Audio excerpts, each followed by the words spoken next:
হরে কৃষ্ণ বন্ধুরা, 40 পৌরব্যাপী হরিনাম যজ্ঞ অনুষ্ঠান শুরু হয়ে গেছে। বলতে কথায় রাজশাহী কুমারপাড়া ঘোষপাড়া ছায়াঘেরা বটমূল প্রাঙ্গণ পদ্মা সার্বজনীন মন্দিরের পক্ষ থেকে সবাইকে আমন্ত্রণ জানানো হলো। অবশ্যই হরিনাম শ্রবণে সবাই অংশগ্রহণ করবে। জয় শ্রীকৃষ্ণ। রাধে রাধে। সীতারামের যুগল মূরতি হৃদয় চিরে দেখাইছিল। সীতারামের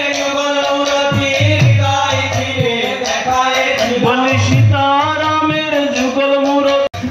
তাই আজকে মুরারি গুপ্ত বলছে, তোমরা জানো কি জানো কি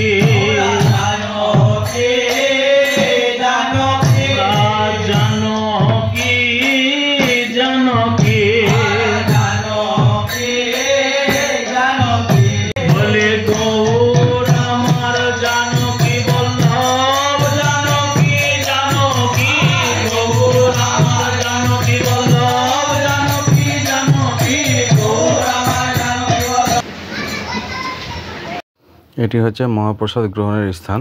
তো বন্ধুরা, সবাই মহাপ্রসাদ গ্রহণ করে ভগবানের কৃপা লাভ করবে। জয় শ্রীকৃষ্ণ। রাধে রাধে।